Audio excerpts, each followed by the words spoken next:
I hope.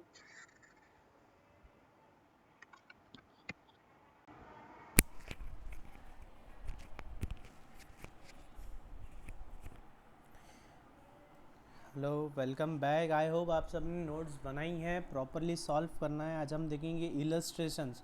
काफ़ी important illustrations है और इसमें आपको दो चीज़ें साथ में कैरी करना है। एक, कैलकुलेटर। आपके पास आपका कैलकुलेटर होना काफ़ी ज़रूरी है। Second, brain. ब्रेन की बहुत ज़रूरत है। Brain. Calculate the earnings of A and B from the following particulars for a month and allocate the employee cost to each job X, Y and Z. दो employees है हमारे, एक ए और एक बी। उनके सैलरी का, उनके वेजेस का डेटा दिया है हमें और उन लोगों ने तीन जॉब्स काम किया है एक्स वाई जेड। तो ये जो उनकी सैलरीज़ है हमें ये तीन जॉब्स पे अलोकेट करनी है। एकदम बेसिक प्रॉब्लम है, सिंपल है। एग्ज़ाम में यस सर ऐसे सवाल आते हैं। 5 से 6 नंबर के लिए ऐसे क्वेश्चंस इजीली आते हैं। स्कोरिंग है काफ़ी। देखते हैं, बेसिक वेजेस दिया है, डियरनेस अलाउंसेस दिया है, contribution to PF on basic wages. देखो यहाँ क्या है, डियरनेस अलाउंस 50% दिया है, तो 50% किसका, बेसिक वेजेस का। कंट्रीब्यूशन टू पीएफ क्या बोला है स्पेसिफिकली, ऑन बेसिक वेजेस, तो 8% किसका है, बेसिक वेजेस का। जनरली क्या होता है, मोस्ट ऑफ द क्वेश्चन में जो भी कंट्रीब्यूशन होता है वो किसका होता है, बेसिक प्लस डीए। जनरली क्या होता है, बेसिक प्लस डीए, उसका जो भी अमाउंट आएगा उसका x% होता है। लेकिन यहाँ क्वेश्चन में स्पेसिफिकली बोल दिया है बेसिक वेजेस, तो 8% किसका होगा, 10,000 का। हमारा जो फर्स्ट या सेकंड न्यूमेरिकल था उसमें भी आपने देखना कुछ परसेंटेज दिया था, तो उसमें किसका था, बेसिक प्लस डीए का था। किसका था वो, बेसिक प्लस डीए का। देख लेते हैं।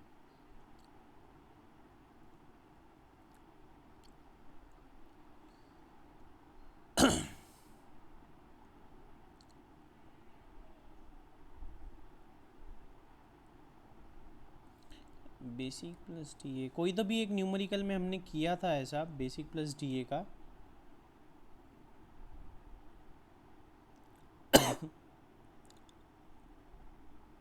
हम्म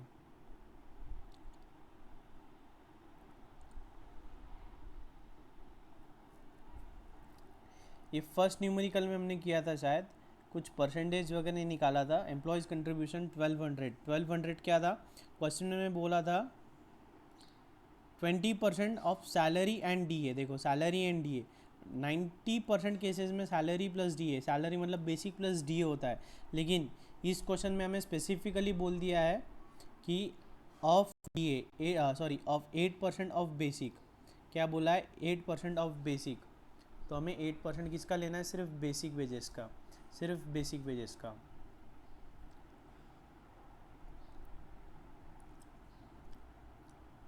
ठीक है। और contribution to E S I C 2% on basic wages. Overtime hours कितने, 10 आवर्स। किसने काम किया ओवर टाइम, सिर्फ ए ने। बी ने किया क्या, नहीं किया। ठीक है। The normal working hours for the month are 200। Normal working hours कितने हैं, 200, 200 hours. Overtime is paid at the double the total of the normal wages and dearness allowance. Overtime premium कैसा है, over time कैसा है, double. किसका double, basic plus DA का। किसका, basic plus DA का। की पॉइंट्स बोलो या इसे गिवन बोलो, ऐसा लिखना ज़रूरी नहीं है लेकिन ऐसा आप लिख लेते हो। ऐसा लिखना बिल्कुल ज़रूरी नहीं है, लेकिन ऐसा अगर आप लिख लेते हो तो आपको आपका जो इतना बड़ा क्वेश्चन है उसका डेटा एक जगह बनते जाता है। लिखो या मत लिखो ऐसी कोई प्रॉब्लम नहीं है, आप अंडरलाइन कर सकते हो। एम्प्लॉयज़ कंट्रीब्यूशन, एम्प्लॉयर्स कंट्रीब्यूशन, ध्यान देना है किसका, एम्प्लॉयर्स का contribution to state insurance and provident fund are at equal rates with the employees contribution. तो ये जो रेट्स दिए ये किसके हैं, एम्प्लॉयज़ कंट्रीब्यूशन के। उतना ही कौन करेगा, एम्प्लॉयर। हमने देखा था ना कि जैसे कि सैलरी में एम्प्लॉय, सैलरी है एम्प्लॉय की 10,000, 10,000 में से 1,000 एम्प्लॉय का डिडक्ट हो रहा है। क्यों, उसका पीएफ डिडक्ट हो रहा है। तो हम एम्प्लॉय को पे करेंगे 9,000 और ये बचा हुआ 1000 हम पीएफ फंड में डालेंगे। तो जितना हमने एम्प्लॉय का सैलरी डिडक्ट करके डाला है, जितना एम्प्लॉय का कंट्रीब्यूशन है, उतना ही हम हमारा कंट्रीब्यूशन भी करके पीएफ में डालेंगे। मतलब एम्प्लॉय को मिल कितना रहा है, 9000 ये, 1000 ये और 1000 और, तो उसकी ग्रॉस सैलरी कितनी हो रही है, 11000, है ना। तो ये क्वेश्चन क्या बोलता है, जितना एम्प्लॉय का कंट्रीब्यूशन है उतना ही हमारा कंट्रीब्यूशन है। The two workers were employed on the job X Y and Z in the following. जो दो वर्कर है ए और बी, उन्होंने एक्स पे 40 30 30 50 20 20 ऐसा काम किया है। मतलब ए ने अगर 10 आवर्स काम किया है, अगर ए ने 10 आवर्स काम किया है तो 10 में से 4 आवर्स है ए पे, एक्स पे किया है, 3 वाई पे किया है और 3 जेड पे किया है, ऐसा है ये, ठीक है। तो हमें क्या करना है वो, और क्या है, ये जो 10 आवर्स का ओवर टाइम था वो कहाँ पे लगा, जॉब वाई पे। 10 आवर्स का जो ओवर टाइम लगा है वो कहाँ लगा है, जॉब वाई पे। तो ट्राई करो इसे आप सॉल्व करने का, मैं टाइम देता हूँ 5 मिनट, ट्राई करो। पूरा डेटा मैंने आपको साइड में लिख दिया, आंसर देखना नहीं है आपको, पूरा डेटा मैंने साइड में लिख दिया है, कोशिश करो, जम जाएगा।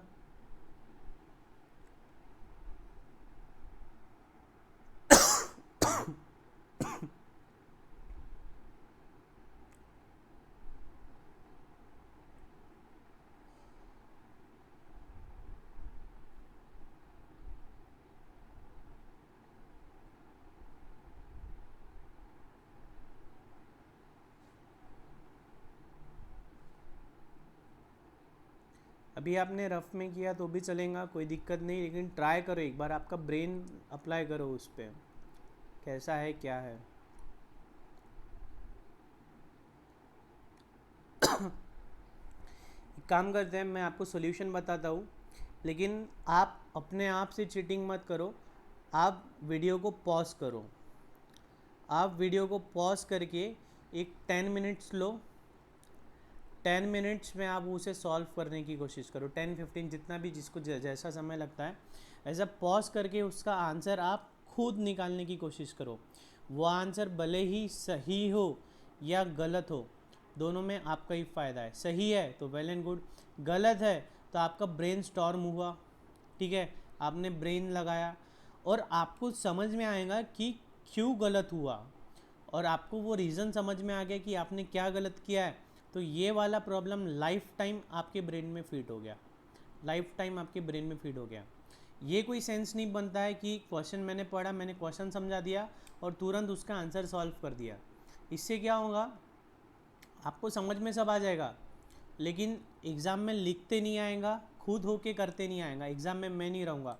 लेकिन आप अभी अगर वीडियो देखोगे तो आपको मज़ा बहुत आएगा कि कुछ भी डिफ़िकल्ट नहीं है, सब समझ रहा है। मैंने पहले भी बोला है, कई बार बोला है और बार बार बोलूँगा, सीए कोर्स डिफ़िकल्ट नहीं है, सिर्फ 5-7% सिलेबस ऐसा है जो समझ में नहीं आता, बाकी पूरा सिलेबस एकदम ईजी है, सब समझ में आता। समझ में आता इसका ये मतलब नहीं कि हम सीए बन जाएंगे। समझने आना अलग बात है और उसे सॉल्व करना अलग बात है, और इतना वास्ट है कि जब सारे पेपर 7-8 सब्जेक्ट्स आपके पढ़ के हो जाएंगे तो आपको समझ में नहीं आएगा कि हमने क्या क्या पढ़ा था, इतना ज़्यादा वास्ट है। तो अगर आपको ये कॉस्टिंग बैच का, मुझे क्या है, मुझे आना है, पढ़ाना है, जाना है, लेकिन अगर आपको इस कॉस्टिंग बैच का 100% यूटिलाइजेशन लेना है तो मैंने क्या किया, मैंने अभी कंसेप्ट समझा है, कंसेप्ट आपको पढ़ना है, इलस्ट्रेशन मैंने रीड किया, उसको डिकोड किया, रीड करके डिकोड किया, 5 मिनट दिया। आप वीडियो पॉज करो, वीडियो पॉज करके 10 मिनट 5 मिनट 15 मिनट जैसे जिसकी श्रद्धा हो उतना पॉज करो और उसे सॉल्व करने की कोशिश करो, भले ही फॉर्मेट में ना हो, रफ में सॉल्व करो उसको। फॉर्मेट में मैं आगे लिखाऊंगा या मैंने नहीं भी लिखाया तो इंस्टीट्यूट ने दे ही रखा है, तो इससे क्या होगा, आपका खुद का कॉन्फिडेंस बनेगा कि बगैर सर के भी हम सॉल्व कर सक रहे हैं, ठीक है। तो चलो इसको सॉल्व करते हैं।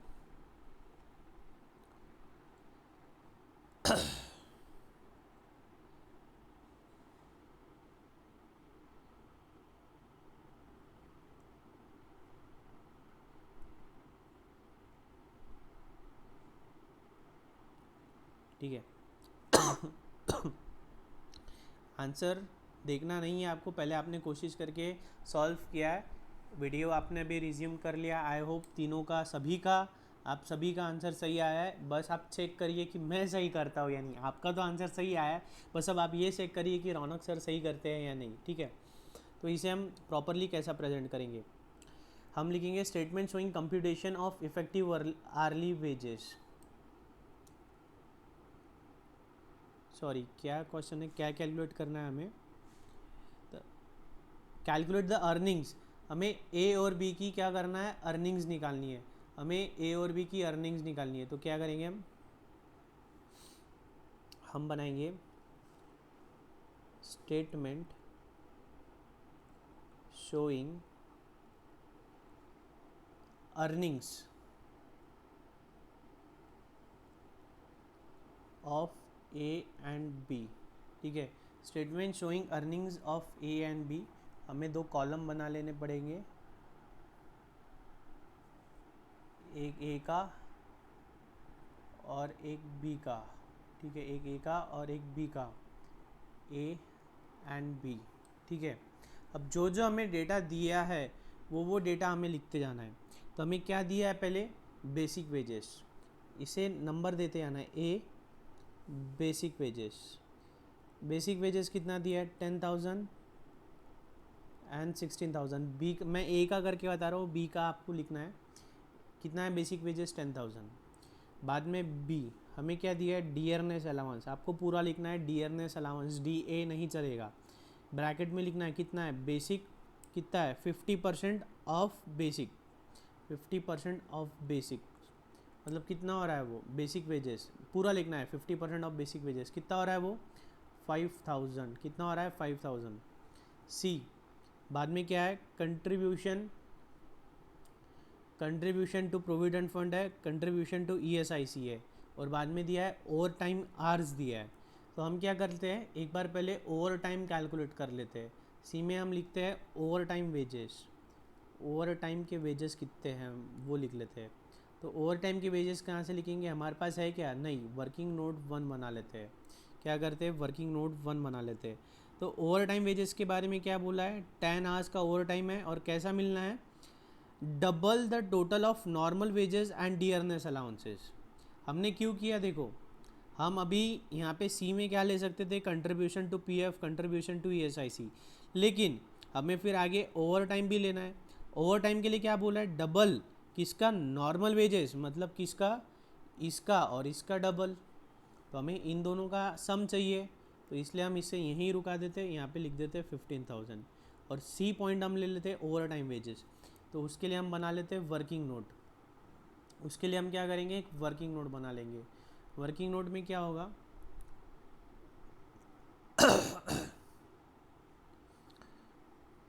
Working note 1, okay. Working note 1 में हम क्या बना रहे हैं, normal wages are considered as basic wages. हमें निकालना है calculation, calculation of overtime, calculation of overtime wages. तो ओवर टाइम वेजेस क्या बोला है, डबल, किसका डबल, बेसिक प्लस डीए का, बेसिक प्लस डीए का, बेसिक प्लस डीए का। नॉर्मल वर्किंग आवर्स कितने हमारे 200, divide by 200 into over time कितना काम किया, समझा क्या, ये क्या किया मैंने क्या किया, बेसिक प्लस डीए को ऐड किया, तो हमें क्या मिलेगा, total salary, total salary, total wages मिलेंगे। अब हमें क्या निकालना है, पर आवर का रेट निकालना है, तो उसको डिवाइड किससे करेंगे, नंबर ऑफ आवर्स कितना काम किया, तो नंबर ऑफ आवर्स कितना काम किया 200, हमने 200 आवर्स काम किया, तो उसको हमने डिवाइड कर दिया नंबर ऑफ आवर्स से, मतलब 200 से डिवाइड कर दिया। तो इसे में मुझे क्या मिल गया, बेसिक आर का रेट, एक आर का रेट। अब मेरे को कितना पे करना है, इसका डबल इंटू 2, मतलब मैंने पहले क्या किया, बेसिक प्लस डीए जोड़ लिया, तो मेरा पूरे मंथ का सैलरी आ गया, ये क्या आ गया, मेरे मंथ का सैलरी आ गया। अब एक महीने में मैं नॉर्मल कितने आवर्स काम कर रहा हूँ 200, तो इसको मैंने बेसिक प्लस डीए को 200 से डिवाइड कर दिया, तो मेरे को एक आवर का रेट मिल गया। अब मुझे बोनस कैसे, जो ओवर टाइम है, ओवर टाइम का पेमेंट कैसा है, ट्वाइस है, डबल है, तो मैंने क्या किया, उसको डबल से मल्टीप्लाई कर दिया। तो ये आ गया मेरा ओवर टाइम का रेट। और मैंने ओवर टाइम काम कितना किया है सर, सिर्फ 10 आवर्स काम किया है, तो मैंने उसको मल्टीप्लाई किया ओवर टाइम, मैंने ओवर टाइम काम कितना किया है, तो ये कितना आ जाएगा, ये आ जाएगा 2 इंटू बेसिक प्लस डी हमने पहले निकाल लिया है, वो कितना है 15,000 डिवाइड बाय 200, तो हमें पर आवर का रेट मिल गया, इंटू हमने कर दिया 10 आवर्स, तो हमें टोटल ओवर टाइम कितना पे किया हमने वो मिल गया। तो कितना आ रहा है वो ₹1500, कितना आ रहा है ₹1500। इसको अंडरलाइन कर देना ताकि एवेलुएटर को जल्दी दिख जाए वो। ओके तो हमारा आ गया ओवर टाइम का कंट्रीब्यूशन कैलकुलेशन हो गया। ओवर टाइम वेजेस कितना आ गया हमारा 1500, कितना आ गया 1500 ओवर टाइम आ गया हमारा 1500। आई होप मेरे साथ साथ लिख रहे हो आप, इसलिए मैं धीरे धीरे पढ़ा रहा हूँ, आपको लिखना है साथ साथ, बाद में आप लिखोगे नहीं मुझे पता है, आपको साथ साथ ही लिखना है। तो हमें क्या मिल गया अभी, gross wages earn, gross wages earn कितना हो जाएगा वो 16,500, कितना हो जाएगा 16,500। अब इसमें से हम कर रहे हैं पीएफ का कंट्रीब्यूशन और ईएसआईसी का। हम एम्प्लॉय को देना कितना था हमें इतना, लेकिन इसमें से हम क्या करेंगे, उसका पीएफ का कंट्रीब्यूशन लेस कर देंगे और ईएसआईसी का कंट्रीब्यूशन लेस कर देंगे। क्यों, ये हम उसे थोड़ी पे कर रहे हैं, ये तो हम रिस्पेक्टिव फंड्स में जमा करेंगे जो भी है। तो कर देते हैं less contribution to PF, contribution to PF कितना है वो 8%, 8% किसका है बेसिक का, तो कितना आ रहा है 10,000 का 8% 800 लेस कर रहे हैं इसलिए उसको ब्रैकेट में लिख रहे हैं। Next contribution to ESI, contribution to ESI कितना है वो 2% है, तो कितना आ रहा है 10,000 का 2% 200। तो हमारा क्या हुआ जी, नेट वेजेस कितना पे किया हमने, नेट वेजेस अर्न, सिंपल है एकदम, नेट वेजेस अर्न उसमें से माइनस कर देना है, कितना आ रहा है वो 15,500, कितना आ रहा है 15,500। एक आंसर आ गया हमारा। ऐसे ही आपको बी का निकालना है। बी में ओवर टाइम कितना आएगा, बी के केस में ओवर टाइम कितना आएगा, कुछ भी नहीं, यहाँ डैश आ जाएगा, ठीक है, बाकी पूरा आंसर रिमेन्स द सेम। ये हमने क्या निकाल लिया अभी कि उस एम्प्लॉय ने कितना अर्न किया है, कितना अर्न किया है, तो ये हमारा आंसर आ गया कि उसका अर्निंग कितना था, उसका अर्निंग कितना था, ठीक है। ये हमारा फर्स्ट पार्ट कंप्लीट हो गया। सेकंड क्या बोलता है, allocate the employee cost, allocate the employee cost to X Y and Z. अब हमने क्या निकाला, हमने तो उसका अर्निंग निकाला कि उसे नेट उसके हाथ में कितना पैसा मिल रहा है, तो क्या सर जितना उसको उस पैसा मिल रहा है क्या उतनी हमारी एम्प्लॉय कॉस्ट है, जितना पैसा एम्प्लॉय को मिल रहा है क्या वो हमारी एम्प्लॉय कॉस्ट है। आंसर दो इसका, व्हाट्सएप करो मुझे इसका आंसर। पहला था कि हमें अर्निंग्स निकालनी थी किसकी, ए एंड बी की, ठीक है, तो वो हमने निकाल ली, ए को नेट कितना पैसा मिलना है और बी को नेट पैसा कितना मिलना है। अब सेकंड क्वेश्चन है कि उसकी जो एम्प्लॉय कॉस्ट है वो जॉब एक्स वाई और जेड को अलोकेट करना है। तो मुझे ज़रा बताना, व्हाट्सएप करना, क्या ये जो 15,500 आया ये क्या एम्प्लॉय कॉस्ट है, क्या ये एम्प्लॉय कॉस्ट है क्या, इसका आंसर मुझे आप व्हाट्सएप करो। तुरंत मेरा वीडियो पॉज कर दो, दिमाग लगाओ और फिर मुझे व्हाट्सएप कर दो। व्हाट्सएप करने के बाद में रिज्यूम करो, व्हाट्सएप करने के बाद में वीडियो चालू कर दो, ठीक है। अब मैं बताता हूँ सर, ये तो उनका अर्निंग हुआ ना, ये एम्प्लॉय कॉस्ट थोड़ी है, ये एम्प्लॉय कॉस्ट नहीं है। एम्प्लॉय कॉस्ट में क्या आता है सर, एम्प्लॉय कॉस्ट में हमने देखा ना, मिटा दिया वो, ठीक है। एम्प्लॉय कॉस्ट में क्या है कि ये जो हम भर रहे हैं, क्या भर रहे हैं, ये जो पीएफ भर रहे हैं हम, ये पीएफ तो है एम्प्लॉय का ही, पीएफ है एम्प्लॉय का ही, लेकिन हम एम्प्लॉय को, जैसे कि कहाँ लिखा है, ये जो पीएफ है 800 एंड 200, ये तो है उसकी सैलरीज का ही पार्ट, लेकिन हम डायरेक्टली एम्प्लॉय को न देते हुए क्या कर रहे हैं, ये हम रिस्पेक्टिव फंड्स में जमा कर रहे हैं, ये हम रिस्पेक्टिव फंड्स में जमा कर रहे हैं। तो ये तो हमारा खर्चा ही हुआ, खर्चा मतलब ये तो हमारी कॉस्ट ही हुई। किस पे इनकर की हमने ये कॉस्ट? एम्प्लॉयज़ पे इनकर की, तो ये भी तो हमारा एम्प्लॉय कॉस्ट में आना चाहिए। तो 15,500 में हम ये ऐड कर देंगे, तो क्या हमारा एम्प्लॉय कॉस्ट आ जाएगा क्या? नहीं, फिर भी नहीं आएगा। क्यों सर? ये तो एम्प्लॉय का कंट्रीब्यूशन हुआ, ये तो एम्प्लॉय का कंट्रीब्यूशन हुआ। इक्वल कंट्रीब्यूशन एम्प्लॉयर भी तो करेगा, इक्वल कंट्रीब्यूशन एम्प्लॉयर भी तो करेगा, इतना ही कंट्रीब्यूशन हम भी करेंगे। इक्वल कंट्रीब्यूशन एम्प्लॉयर भी करेगा, तो इतना ही और हमारा भी जोड़ना पड़ेगा, तब जाके हमें क्या मिलेगा? Employer cost. तब जाके हमें क्या मिलेगा? Employee cost. ट्राई करो सॉल्व करने का।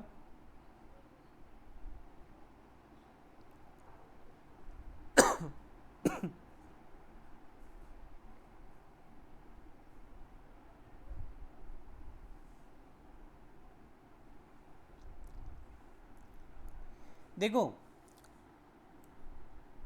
एक पॉइंट और ध्यान में रखना कि ये जो हमारा 15,000 आया, ये जो 15,000 उसका ग्रॉस सैलरी है, उसी में से हमने ये डिडक्ट किया। हमने 15,000 में से ही ये पैसा, मतलब ये कितना हो रहा है? 1,000। 15,000 में से 1,000 माइनस करके उसे कितना दिया है? 14,000। कितना दिया है? 14,000। तो अभी जो आंसर बनाएंगे उसमें ये हमें दो बार ऐड करने की ज़रूरत नहीं है। लॉजिकली देखेंगे तो दो बार ऐड करना पड़ेगा। कैसे? लॉजिकली अगर हम इसमें 15,500 में करते हैं तो हमें यहाँ पे दो बार ऐड करना पड़ेगा, एक एम्प्लॉय का कंट्रीब्यूशन और एक एम्प्लॉयर का कंट्रीब्यूशन। लेकिन उसको हम कुछ इस तरह से प्रेजेंट करेंगे। आंसर को लिखो मेरे साथ साथ। Statement of employee cost, statement of employee cost कितना आ रहा है वो? Gross wages, gross wages excluding overtime, excluding overtime कितना आ रहा है वो? हमारा 15,000 आ रहा है ए के केस में, बी का आपको कैलकुलेट करना था। ग्रॉस वेजेस लिख लिया। ऐड क्या करेंगे हम? एम्प्लॉयर्स कंट्रीब्यूशन, एम्प्लॉयर्स कंट्रीब्यूशन कौन सा? ए पीएफ का, बी ईएसआईसी का। ठीक है, कितना कितना आ रहा है वो? जितना एम्प्लॉय का था उतना हमारा है, 800 प्लस 200, तो कितना आ रहा है ये टोटल? 16,000। कितना आ रहा है? 16,000। अब इसको हम डिवाइड कर देंगे, divide by normal working hours, divide by normal working hours. Normal working hours कितने हमारे? 200। अब इसको डिवाइड कर देंगे तो हमें ऑर्डिनरी वेज रेट मिल जाएगा। हमें क्या मिल जाएगा? ऑर्डिनरी वेज रेट कितना आ रहा है? 80। कितना आ रहा है? 80। कितना आ रहा है? 80। अब ये ऐसा कैलकुलेट न करते हुए, चलो इसमें और इसमें फ़र्क क्या है? हमने क्या किया सर? सीधा सीधा ये जो 15,500 है, हमने क्या किया? 15,500 है, 15,500 में हमने एम्प्लॉई का कंट्रीब्यूशन यहाँ माइनस कर दिया था, तो हम वो एम्प्लॉई का कंट्रीब्यूशन ऐड कर लेते। 800 प्लस 200 कितना हो रहा है? 1,000। प्लस एम्प्लॉयर का कंट्रीब्यूशन ऐड कर देते हैं 1,000, तो आ रहा है हमारा 16,500। माइनस हमने क्या कर दिया? ओवर टाइम वेजेस हमने माइनस कर दिए। ओवर टाइम वेजेस थे कितने? सॉरी, ओवर टाइम वेजेस कितने थे? 1500। ये 17,500 आ रहा है, उसमें से 1500 माइनस कर दिए तो हमारा आंसर आ गया 16,000। ये आ गया 16,000। तो हमने क्या किया? जो एम्प्लॉई को नेट अर्निंग्स था, नेट अर्निंग्स में उसका एम्प्लॉय कंट्रीब्यूशन भी तो हम ही भर रहे हैं, तो ये हमारा कॉस्ट है, और हमारा एम्प्लॉयर कंट्रीब्यूशन भी हम भर रहे हैं, वो भी हमारा एम्प्लॉय कॉस्ट है। अच्छा, इसमें अब ओवर टाइम जो 1500 है वो ऐड क्यों नहीं किया? वो ऐड इसलिए नहीं किया क्योंकि उसका रेट अलग है। हम ये जो चार्ट है इसमें हमने क्या निकाल रहे हैं? रेट निकाला, तो 80 हमारा नॉर्मल का रेट आया, और ओवर टाइम हमने वर्किंग नोट 1 में कैलकुलेट ही कर लिया है। ओवर टाइम का पेमेंट कितना हो रहा है? 1500। तो अभी आगे के स्टेटमेंट में आपको समझ में आ जाएगा। तो ये वर्किंग नोट 1 था, ये स्टेटमेंट 1 था, 1 फर्स्ट, फिर ये स्टेटमेंट सेकंड था, सेकेंड स्टेटमेंट भी ए बी सी आपने लिखना है, ताकि कोई कैलकुलेशन हो तो यहाँ ब्रैकेट में बताने को इजी होता है, जैसे कि सी एंड डी। तो ये कैसे आया हमारा सी, बी डिवाइड बाय सी, हमारा आ गया डी। ऐसा वर्किंग लिखना चाहिए। स्टेटमेंट 3 आएगा, statement showing allocation of wages. Statement showing allocation of wages।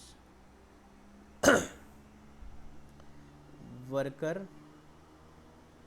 A total wages, jobs, कौन से जॉब्स है, X Y Z, X Y Z, X Y Z.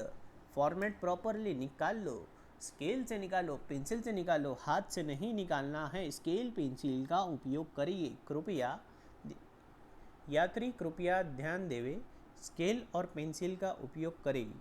Worker ए, worker ए का ऑर्डिनरी वेजेस कितना है, ऑर्डिनरी वेजेस, ऑर्डिनरी वेजेस कितना कितना है, 40%, 30% and 30%, 40 30 30। Ordinary कितना आ रहा है उसका, 16,000।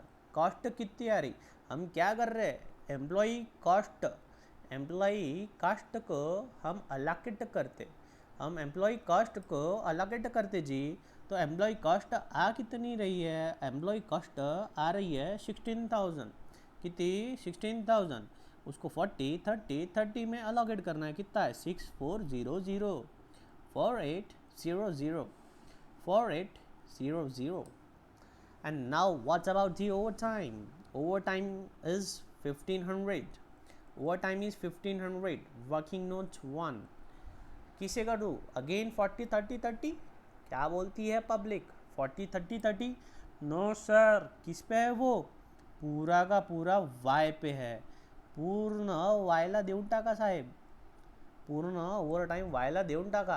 आता हे काय झालं आहे, allocation of employee with employee cost, कुणाची, वर्किंग एज वर्कर एची, आता वर्कर बीची तुम्हालाच करायचं आहे। ओके, आई होप सिंपल था, समझ में आया है। बग्गर दे के सॉल्व करना है आपको, मैं आपको सिर्फ कंसेप्ट बता रहा हूँ, आप कंसेप्ट ध्यान में रखो, जैसा मैं प्रेजेंट कर रहा हूँ वैसा प्रेजेंट करना है आपको, या आपके आंसर्स में जैसे दिया है वैसे प्रेजेंट करना है, लेकिन खुद होके सॉल्व करना सीखो, मोस्ट इम्पॉर्टेंट।